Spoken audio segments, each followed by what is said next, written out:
everyone, and welcome to the Jeff Bullis Show. Today with me, Lewis Rothkopf.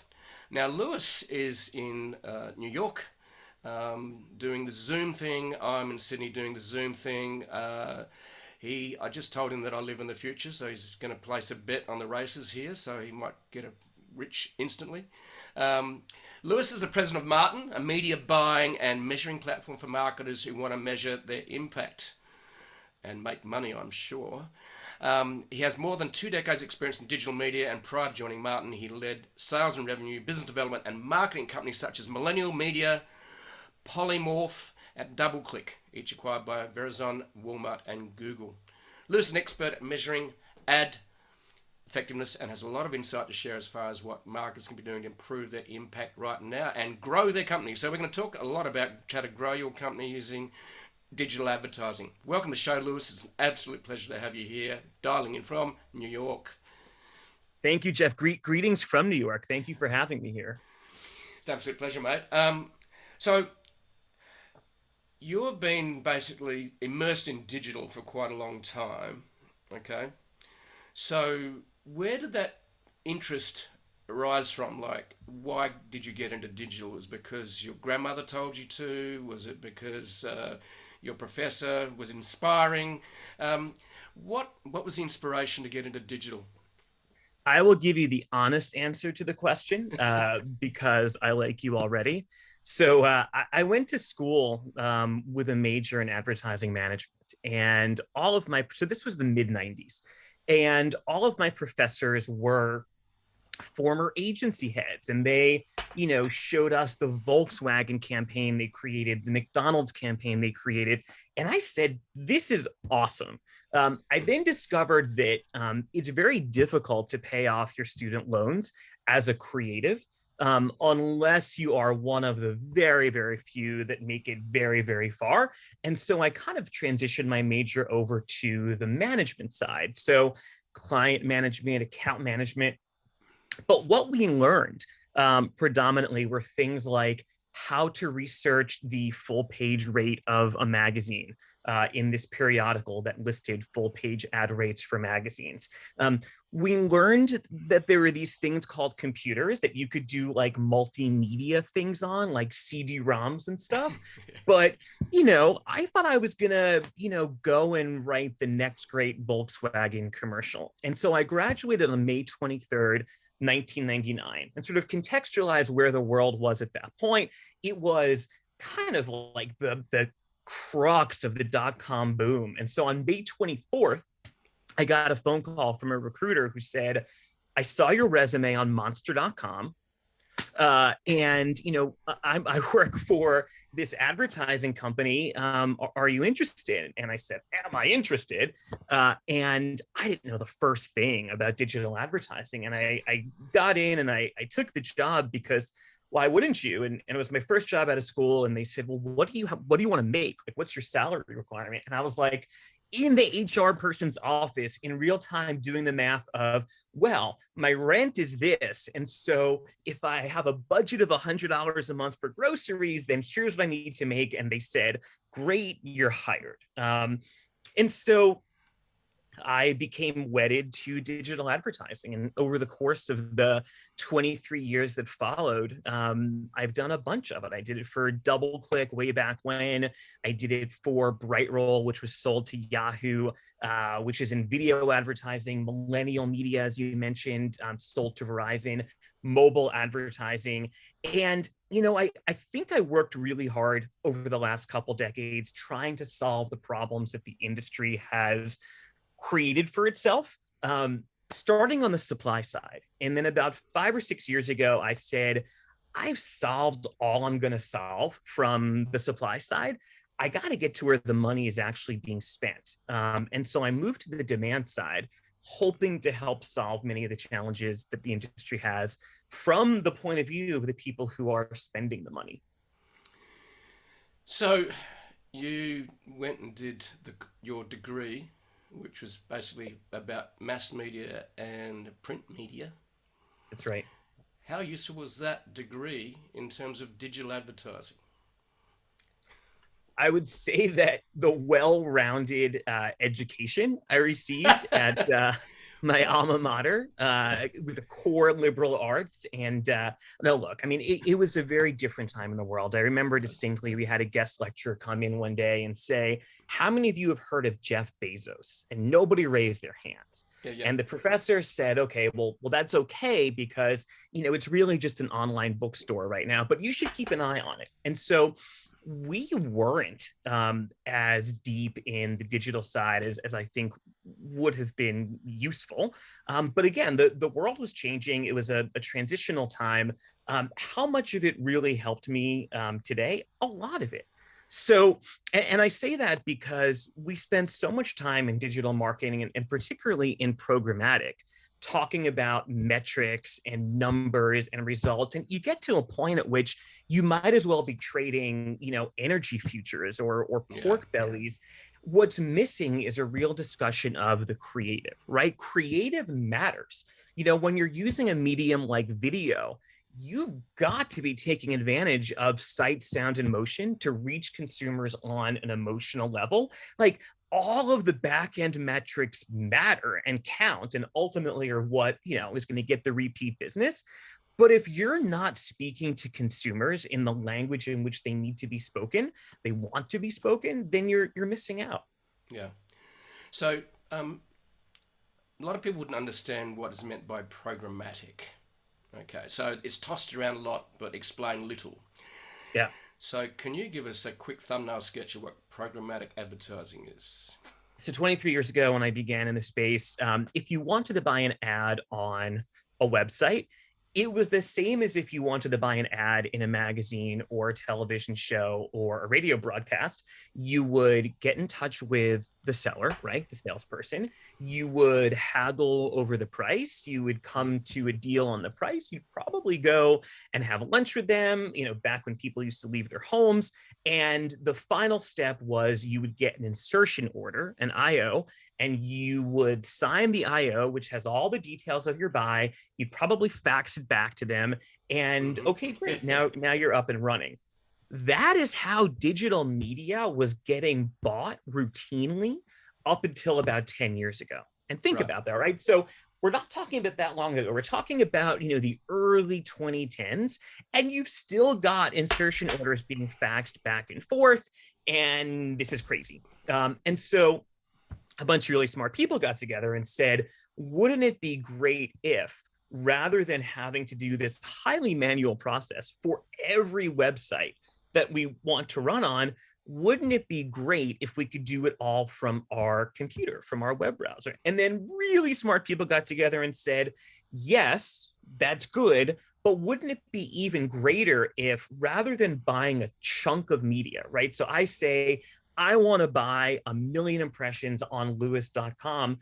I don't want to buy 1 million random impressions on lewis.com. I want to buy 1 million impressions on lewis.com of people that are 18 to 24 years old and are in market for a luxury auto. And you know what? I kind of want to decide on an impression by impression basis of how much I'm going to bid for them, because I'm getting a lot of useful information about the consumer in this bid opportunity, right? This impression. I'm not getting anything interesting on this one, so I'm going to bid more for the user that I know more about than the one that I don't know much about. And that's how programmatic was born. And it's really why, from an efficiency standpoint, it's kind of taken over the last decade. Yeah. So essentially it's automated at scale, targeted advertising that can be measured. Is that correct? To use a really imperfect analogy, it's the difference between having a seat on the New York Stock Exchange or being a client of someone with a seat on the New York Stock Exchange and handing over a piece of paper with the trade versus logging on to your online broker and saying, get me the best price for 100 shares of, AT&T, and do it as quickly as you can. And of course, that trade is handled by a computer. Yeah, so it's basically, as we've moved into the more digital age, we're moving from what we call, I suppose, the physical reality to more virtual and digital reality. In fact, this is something I've reflected on quite a bit, is that almost everything we everything's moving towards being virtual or digital. Our shopping is like that. Ordering food in, we don't go to the store. We watch entertainment on screens that aren't, aren't physical reality. The actor isn't there, but it's being streamed to you by Netflix from somewhere around the world. Um, and the list goes on and on. And so the same things happen with advertising. So now, measurement of results. In other words, hopefully for all of us that are buying advertising, and I do remember actually physically buying full page ads. I used to have a retail bedding and mattress store a long time ago. Now that was a horror show because I felt trapped in a physical store. Couldn't get out of it because I was running it. Before e-commerce was sort of really grown up, and I used to do ads. And the way I measured this effectiveness, so the ads was how many people turned up from a promotion where we did, half price mattresses, and we would break the sales record for the month. So measurement, that matters. Okay, maybe you can give us a quick overview of what sort of things you should be looking for to successfully measure the effectiveness of your ads, and maybe some of the metrics that don't matter that are a bit dodgy. And we've already mentioned a little bit before. So, yeah. So going back to my silly little story for a second. So it's 1999, and it's back to the beginning, right? And you've got this ad that you're running on Lewis.com, and you're the advertiser, and you're like, all right, well, is this thing working or not? You've got the ability on the computer to click things like, are people clicking? And so the industry made a terrible mistake at the time and began to report results to every advertiser in terms of impressions, right? How many times your ad was displayed, and clicks, how many times the ad was clicked on. And so marketers very understandably began to become obsessed with clicks, and they were graded as employees on how many clicks did this campaign generate. And publishers were fired and hired from buys based upon their click-through rate. The problem is, as I'm sure you know, is that study after study has shown that the people who click on display ads aren't necessarily the same people who buy things from the advertiser. Maybe they're just looking for something else to do. Maybe they think the ad is pretty and they want to click on it. And it tends to be a very different population of users who actually take the marketer's desired action after seeing the ad versus simply clicking on it. So we think click-through rate is bad. The industry has kind of gotten there over the last several years. Many advertisers still love it. They shouldn't though, right? Because even the newer technologies and approaches like cost per action, they tell you something very important. They tell you how many people saw the ad and took the desired action after having seen the ad. What they don't tell you is something even more important, which is how many people saw the ad and took an action because they saw the ad versus how many people saw the ad and took the action and would have done so regardless of whether or not they've been exposed to that creative. That's where we're trying to bring the industry, right? We're trying to get folks to a place where they are basing success of a campaign on the incremental impact that the ad had on their business, on the bottles of shampoos that flew off the shelves, on the appointments that were booked for eye care surgery, right? So being able to sort of shed this notion of, well, it all comes down to click-through rate, or it all comes down to cost per action, towards one where there's a causal understanding of which of my advertising worked, where did it work, and why.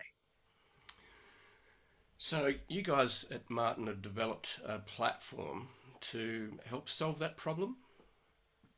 Yeah, so we built what's called a demand-side platform, or a DSP. And a demand-side platform is a tool that lets marketers buy media across tens of thousands of open websites. So think about all of the properties that are not what we call the walled gardens. So not the Googles and not the Facebooks of the world, but other really high quality properties, as well as long tail properties as well.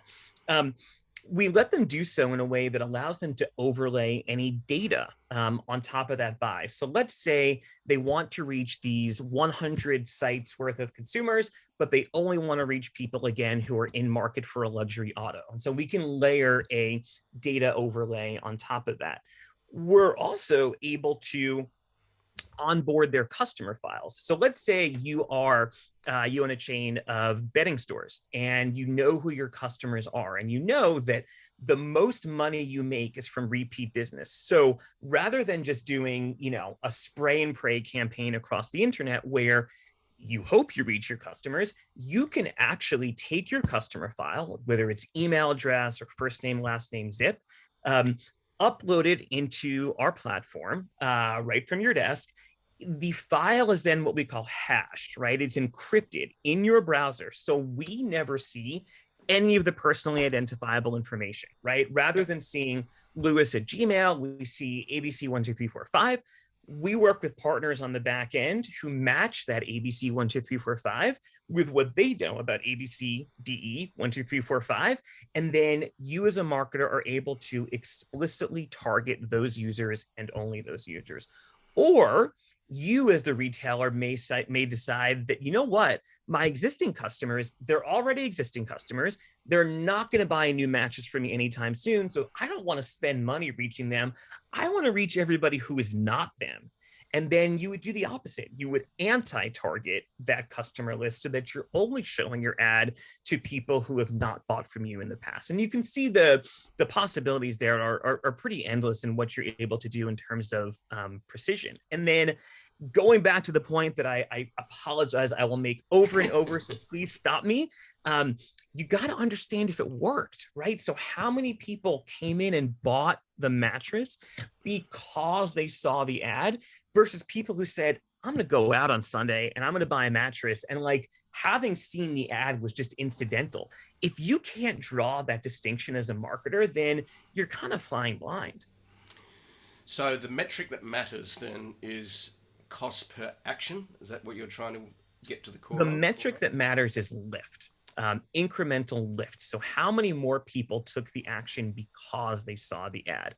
Cost per action is going to tell you how good your targeting was, right? Are you targeting the right type of user because you know how much you paid for an ad, you know how many conversions you got, and so cost per action. What it doesn't tell you is how many of those conversions you got and paid for were people that were going to buy it anyhow, regardless of whether or not they saw the ad. Lift helps you make that distinction. Okay, so the term, I've never heard this before, incremental lift. Yes. Okay. Yes, exactly. And it's exactly what it sounds like, right? It is, if 10 people saw the thing and bought it, how many of those 10 bought it because they saw the creative? And I'll go a step further. Cost per action incentivizes the wrong behaviors. So in cost per action, we know that the less times you expose a user to an ad, the lower your frequency, the lower your cost per action is going to be, right? So I can show this user an ad 3 times, sort of in this silo over here. Out of the other side of my mouth, I'm saying I get a CPA of $5, so great, right? In Lyft, we know that the more times you show a user an ad, the higher the likelihood that that user is going to convert. And so your CPM, right, how many dollars you spend on a per user basis is going to be higher when you're optimizing to Lyft than it is when you're optimizing to cost per action. Okay. But when you're optimizing to Lyft, remember, these are net new conversions. These are conversions you would not have gotten without the campaign.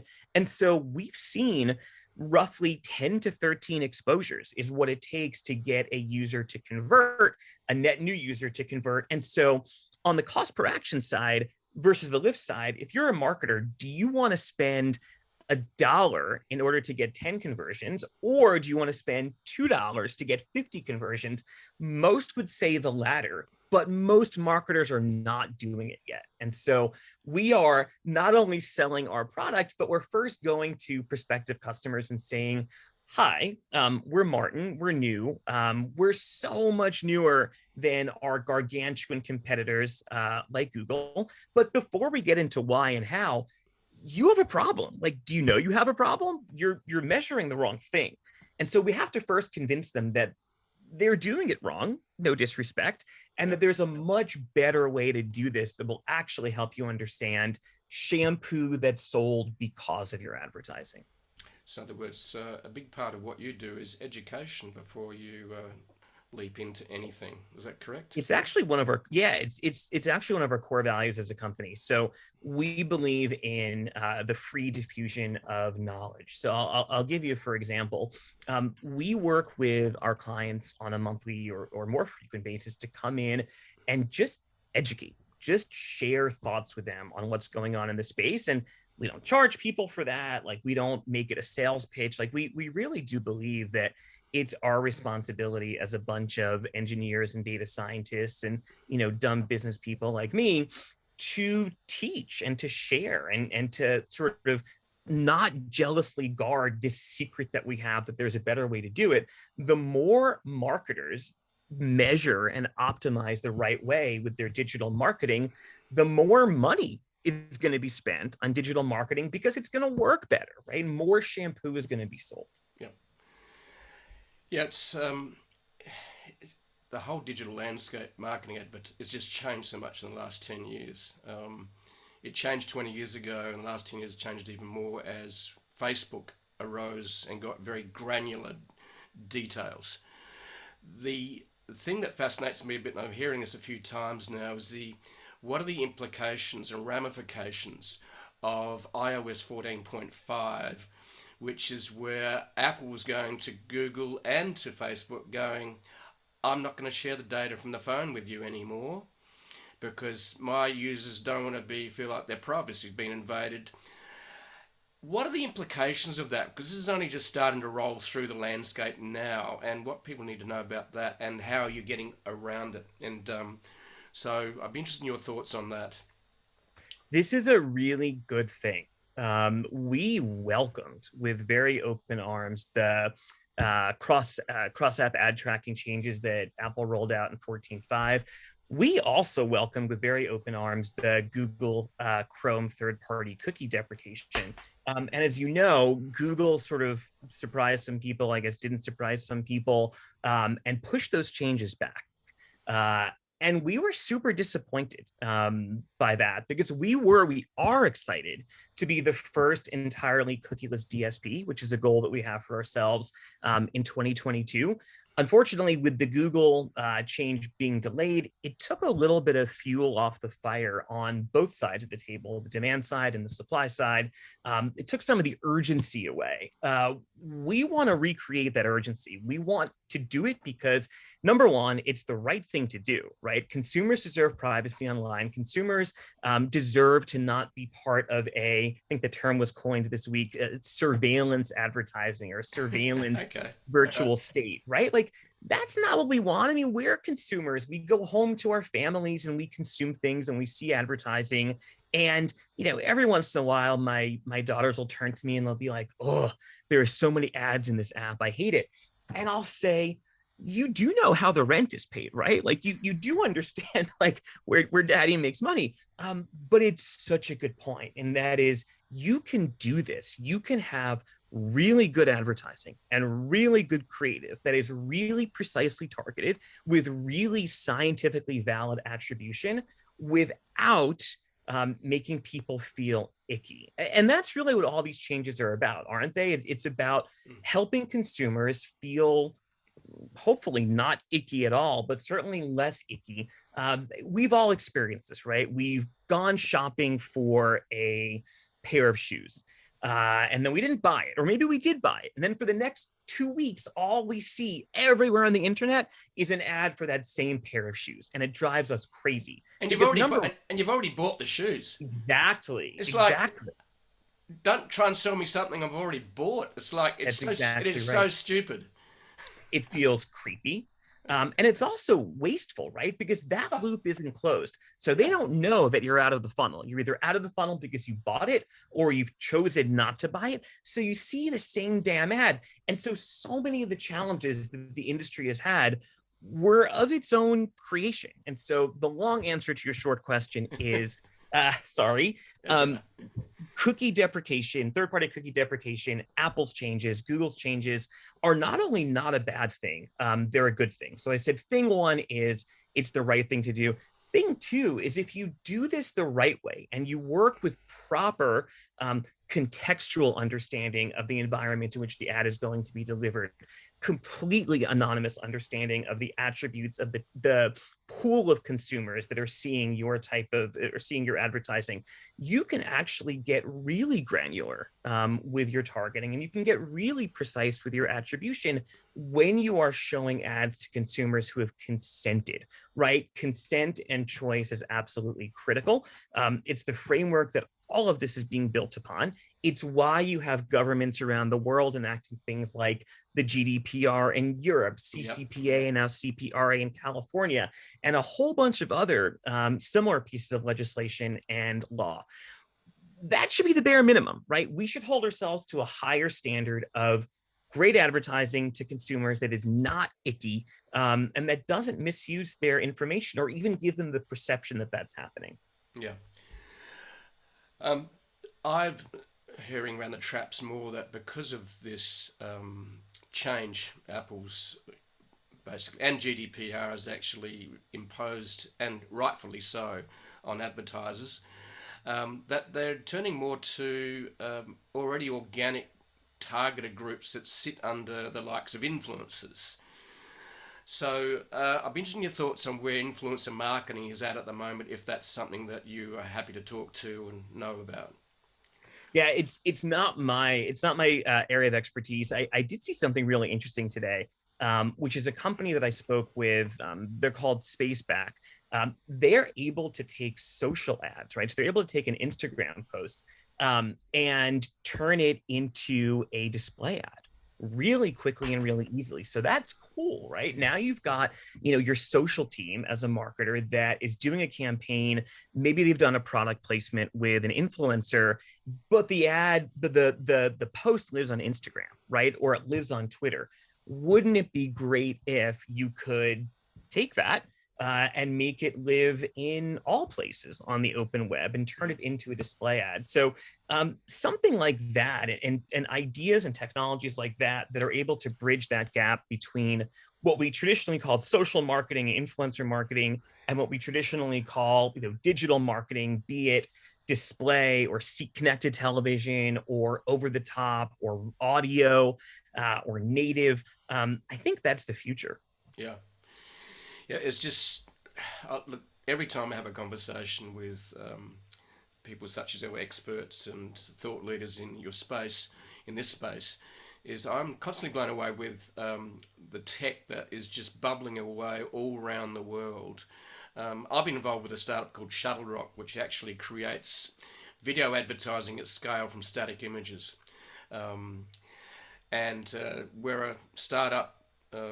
I've been on the board, no longer on the board. I've been on the board for about 7 or 8 years, and then, but what we've done is taken static images and used tech to turn it into video and done it at scale. And they've developed tech that is what they call creative as a service, CaaS. Because everyone's just like you talked about is like programmatic advertising is trying to do things more at scale. That scale what we do as humans and use the machines. And I remember when I started to automate my marketing on Twitter and grow my followers on Twitter using software, which allowed me to follow a bunch of people quickly using software. And and that was done like 10 years ago. And you should have heard the hue and cry from my followers back then. They're going, how dare you automate social media marketing? And I'm going, oh my God. But it works. So I'm not listening to you. And consequently, I built my Twitter following to over 500,000 by automating. Wow. I did a lot of it manually, but I did hacks all around the place. But as we know, organic advertising is really hard to do these days because we're in the middle of the battle of the algorithms now. Everything's an algorithm, from what lands in your Gmail box under promotion or general or spam. You know what blows me away about Google's algorithm is when they send you an affirmation or that they've actually got your ad approved, guess where it goes? To their spam, to my spam inbox on Gmail. Good. Well, If at least they're not playing favorites. no. Like, how the hell are we going to work out what the algorithm is and how to play if Google doesn't even know how to play with its own system? Anyway, I rest my case, and there's my rant for the day. But okay, so let's get to the nitty gritty. Someone approaches you like me, going, "I want to target 50-year-olds that want to buy a premium newsletter." Okay. Which is about how to start a side hustle. And this is an exact thing I'm working on, frankly. So, what would you say to, what is your process with your customers? We talked about education. So, what is a quick thumbnail sketch of how you can create a great creative campaign that resonates and gets incremental lift? So the first question we're going to ask any advertiser in any segment of the market is, what's your KPI? What are you trying to do? Are you trying to get, let's say you're an auto dealership. Are you trying to get people to fill out a credit application? Are you trying to get people to come to the showroom? Are you trying to get people to buy the car? And of course, the answer is yes to all of those things. But depending upon where in the funnel the marketer is and is targeting, the advice we're going to have for them is going to be a little bit different. We're able to do full funnel incrementality. So to use that probably bad auto dealership example, whether their goal for this campaign is credit applications, or it is getting people to trade in their cars or come to the dealership lot, we'll say, okay, understood. Now let's back everything we do into that. So let's think about what your creative looks like. Are there things that we can do to help you optimize that creative? We work with partners that do things called dynamic creative optimization. So based upon what the ad server knows about that user, again, anonymously or pseudonymously, at that point in time, they're going to architect the creative in real time in a way that perhaps matches the look and feel of the site on which it appears, perhaps is geared towards the type of vehicle that the consumer is known to be in market for. We'll say, great, you've got good creative. Where do you want to run this thing? Do you want to run this across only premium sites, right? So only, the ComScore 250 top ad-supported open websites? Or are you happy for this to run anywhere? Are you happy for this to run on 30,000 sites as long as they are brand safe and not sketchy? We'll take that information, we'll take what we know about their KPI goal, and we'll help them build the campaign. And we'll say, okay, this is what we're going to do. This is what we're going to target. This is how we're going to measure it. We're probably going to get stuff wrong.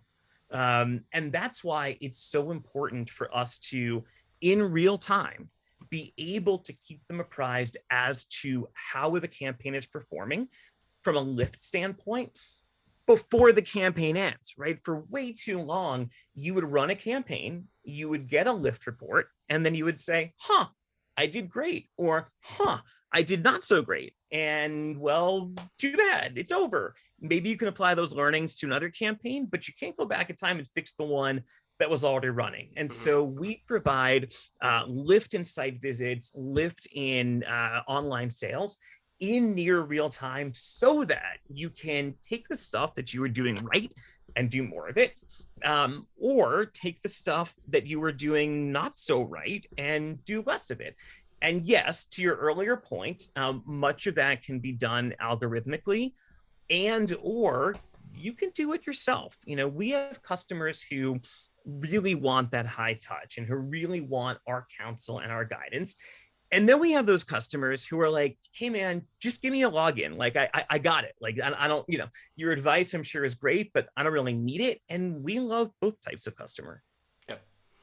So it sounds like you actually invite some specialist partners in as part of what you do. Is that correct? That's right. We know we can't. So in other words, the creative aspect of running an ad. You guys don't get into the creative side of it. That's right. So we have partners on creative. We have partners on different types of measurement. So we work with a company called Lucid, which does panel-based surveying for brand sentiment.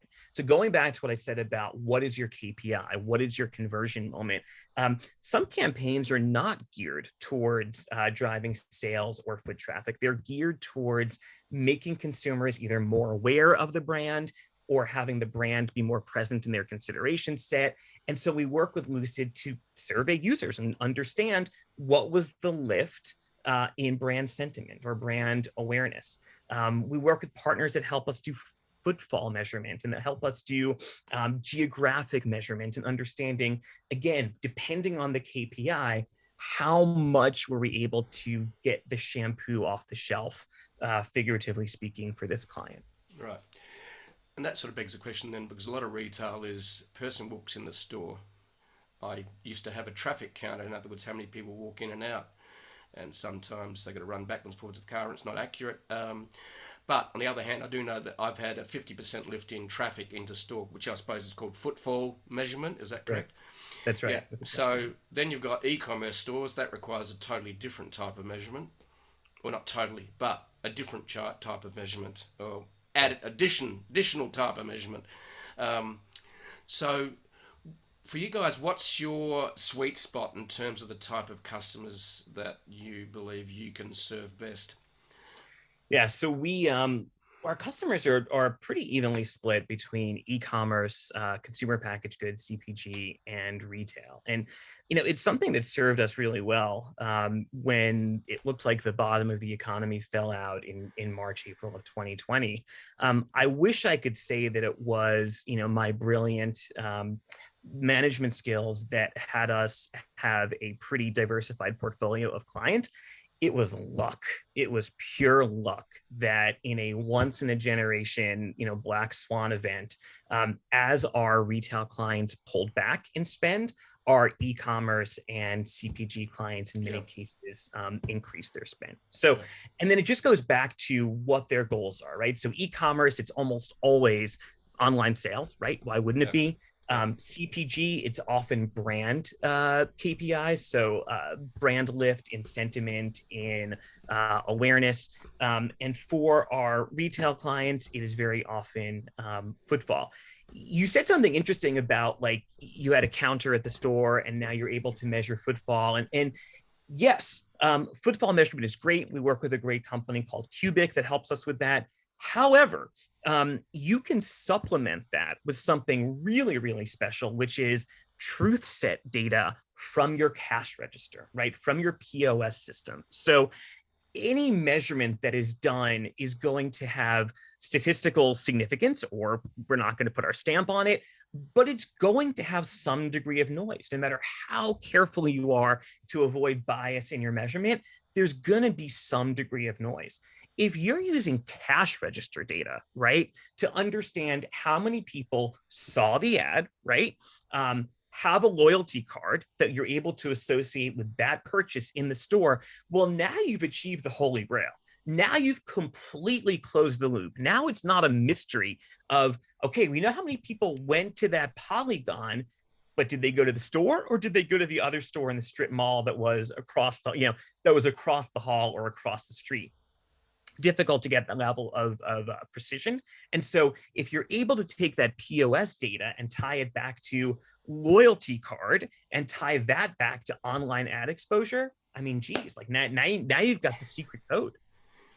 So that then raises the importance of programs such as loyalty programs, because now you can really start to understand what's the lifetime value of a customer.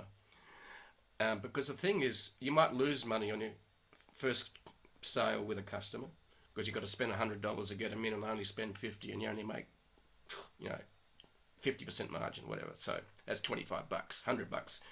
So it's a loss leader.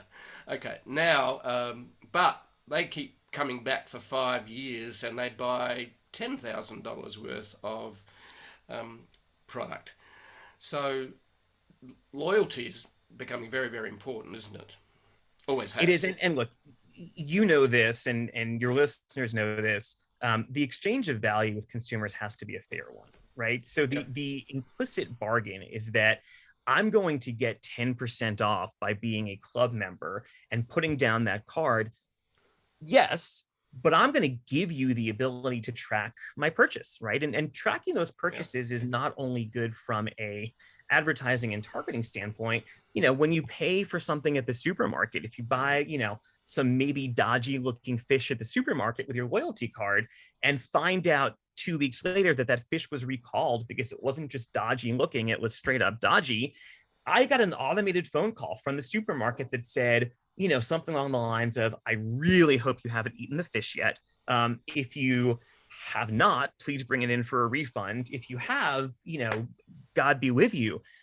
But the consumer understands that, there is some fair exchange of value there. And to your point, absolutely, I agree. You've got to be able to understand in a meaningful way the spend patterns of your consumers, or you're, again, flying blind.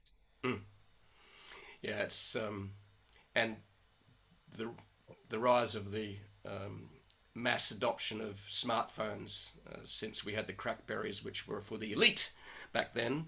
Yes. And Steve Jobs managed to democratize the smartphone and got us to pay $2,000 for a beefed up one. Apple, we just got to be continually blown away with what Apple does. Yes. So the mobile phones certainly made marketing easier, but we're navigating constant changes, aren't we? So maybe just to wrap it up, Lewis, what are some top tips you'd say to entrepreneurs that want to run an effective campaign? What are the top tips you would, from your vast experience and expertise, what are the top tips for people who want to make effective use of their advertising dollars? Know what you're looking to accomplish, right? So understand what good looks like. If you don't know what good looks like, if you don't know what a good outcome is, then your partners are not going to do a very good job of helping you achieve that outcome, right? Like, you got to understand what you're looking to achieve and sort of where in the funnel you're targeting, or perhaps you're targeting everywhere in the funnel. Second thing I would say is, don't be afraid to embrace the unintuitive. So go all the way back to what I said about click-through rates and the huge mistake the industry made by rallying around them in the beginning. It is intuitive to think that, I ran this campaign, 1,000 people saw it, 2 people clicked on it, so yeah, that means only 2 people were interested. That's just not how this works, and you know that. It is intuitive to think clickers are customers, but it is just not the case. And so really dig in on the state of the art of measurement science and marketing science, and understand what are the most causal and accountable ways that I can understand, did my marketing work?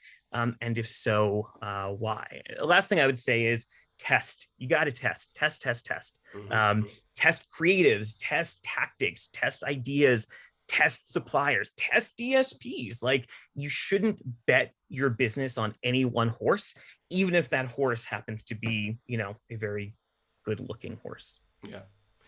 That was one of the questions I was going to ask you, testing and piloting.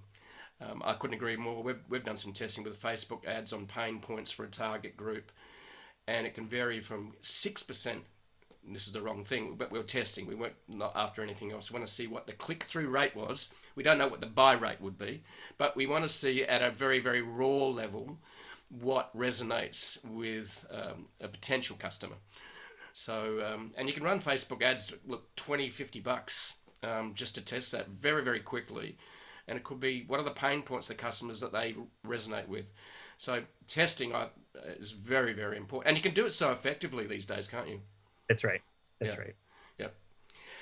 Lewis, it's been an absolute pleasure to have you here, and thank you for those incredible insights. I learnt a shitload today, and I learnt some acronyms I've never heard of, and thank you that you explained what acronyms were, because normally one of my favourite phrases, if you see an acronym, shoot it. But I would go a little bit beyond that now. If you see an acronym, explain it. I think that's right. Maybe what we more ought to do. But thank you, mate, for your insights. I've learned a lot, and I'm sure our viewers and listeners have learned a lot as well. And thank you for dialing in from the other side of the planet. And, pleasure. It's been an absolute pleasure, mate. Thanks for having me, Jeff. Really appreciate it.